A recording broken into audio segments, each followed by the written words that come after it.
Comunicación telefónica que establecemos con Julio Genesini, fue, entre otras cosas, ministro de Trabajo y Desarrollo Social de la provincia de Santa Fe. Marcelo Mogueta, Gerardo Martínez Lorré, Guillermo Monseñor te están saludando. Julio, ¿cómo te va? Bienvenido, buenos días. Muy bien, ustedes, ¿cómo están? Muchas gracias.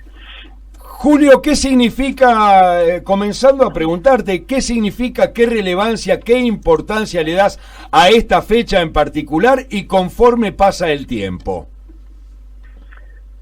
Y creo que, pese a que pase el tiempo, viene bien siempre tener memoria, recordar, sobre todo como una enseñanza también para las jóvenes generaciones, lo que fue la dictadura, lo que se perdió como sociedad, las vidas, y bueno, la libertad que se perdió, todas esas cuestiones realmente son tan caras para una sociedad y que en un momento no la tuvimos, que hoy la tenemos y es producto de la lucha y el compromiso de mucha gente y del conjunto del pueblo argentino para recuperar sus instituciones.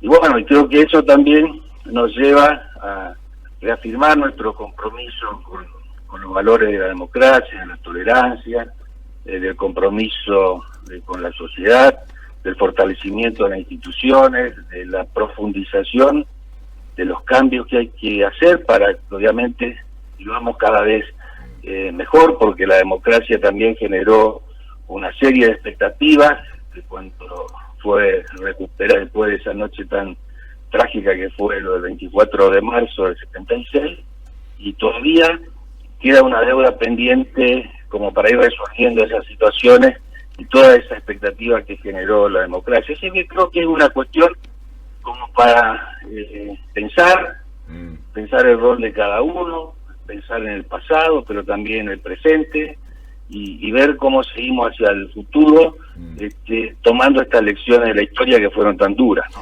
Julio, hablaste de pasado y justamente me das el pie para preguntarte, ¿qué pensás, qué pasa por tu cabeza, por tu corazón cuando te encontrás con esas voces díscolas que hacen hincapié justamente en lo que pasó, ya pasó, en olvidar el pasado, en que hay que mirar para adelante y tantas frases hechas más? ¿Qué pensás vos? ¿Qué te pasa? No, creo que obviamente eso genera indignación, porque son cuestiones que no pueden olvidarse.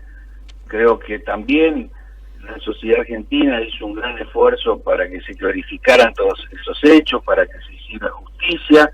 La democracia precisamente se fundamentó en ese principio de justicia. No nos podemos olvidar que cuando terminaba la dictadura, precisamente los militares, sacaron una ley de autoamnistía, una ley de olvido, como para que no se pudieran juzgar, y hubo planteos inclusive en ese momento de que teníamos que empezar una especie de borrón y cuenta nueva, y hubo una gran decisión en su momento de quien fuera el nuevo presidente, el doctor Raúl Alfonsín, pero del conjunto de las fuerzas políticas, de que no se podía construir una democracia sobre la base de una claudicación ética como convalidar la ley de autoamnistía o de impunidad de los militares.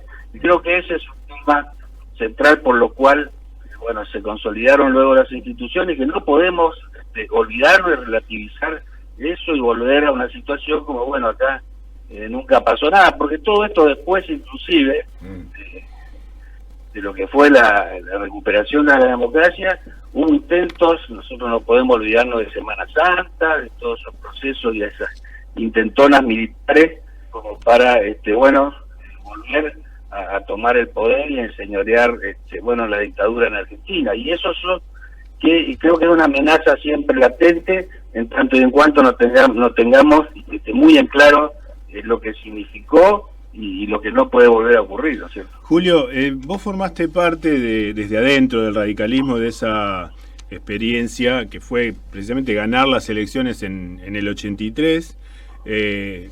Un punto de la historia que lo mencionaste varias veces recién, recuperación de la democracia, tiene distintos puntos de vista.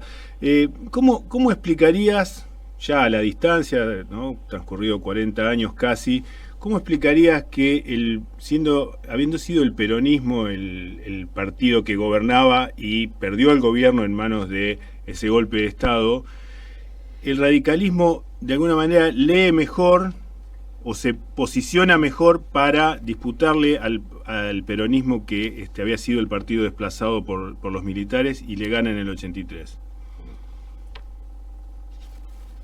Hola. Julio. Julio Genesini, ¿seguís del otro lado de la línea? ¿Nos escuchás? Esta es una suerte de mantra, ¿no? Estamos tratando de recuperar la comunicación. Estábamos charlando con Julio Genesini, ex ministro de Trabajo y Desarrollo Social de la provincia de Santa Fe. Restablecimos la comunicación. Guillermo, le preguntaba a Julio, que nos está escuchando. Julio, ¿nos escuchás?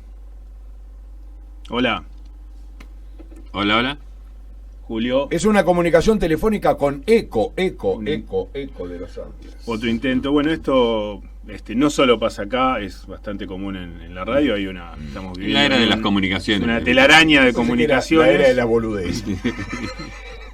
Les cuento esto. Sí. El Clarín del sábado 27 de marzo de 1976. Sí. Clarín en ese momento tal vez no representaba el medio de comunicación, o sea, el lugar de poder y de poder insidioso que representa. Quizás estaba el diario La Prensa como una manifestación más de derecha. La verdad, léala en la prensa. El Clarín del 27 de marzo del 76. La tapa. Videla asume el lunes la presidencia. O sea, Videla asumió. Este es un dato que quizá no está del todo manejado y sabido. El 29 de marzo asumió la presidencia. O sea, entre el 24 y el 29 hubo una especie de acefalía o quizá la Junta a cargo. Eso anuncia el Clarín. Argentina y Hungría jugaban a las 13:45 ese día, el sábado 27 de marzo del 76. Cancha de Boca. Y hubo dos hitos absolutamente trascendentes para la política argentina que venían desde el exterior. Uno de ellos es que Estados Unidos reconoció a la Junta que se había hecho cargo del gobierno, o sea, no tardó nada, en menos de 2 días. ¿Cómo? ¿Hay golpe? Y esa no era la época de las comunicaciones. No, ahí era el embajador que llamaba a Carter y quedaba como nosotros recién. Hola, Jimmy. Bueno, y segunda noticia que anuncian, hubo un crédito del FMI automáticamente aprobado para la Junta Militar Argentina. Sí, pero apenas asumió. Julio Genesini, restablecimos la comunicación, ¿nos estás escuchando? Sí. Allí Guillermo estaba leyendo la tapa de Clarín del 27 de marzo de 1976. Estados Unidos fue el primer gobierno en reconocer a la Junta Militar, a Videla y a Macera y a Agosti. Y el FMI, como prácticamente brazo armado financiero, enseguida le dio un crédito. Julio, te hacía una pregunta cuando se nos cortó. Vos formaste parte de la experiencia de aquel radicalismo que ganó las elecciones en el 83. Y mirando hacia atrás, transcurrido casi 40 años, ¿cómo fue que, habiendo sido el peronismo el partido que gobernaba y que fue desplazado por la dictadura militar, que, digamos, en teoría cargaba con un lugar de víctima y quizás en otros planos de la vida uno dice sería el que tiene la segunda oportunidad? ¿Cómo fue que el radicalismo terminó tal vez leyendo mejor lo que circulaba en la sociedad, posicionándose mejor y ganándole al peronismo?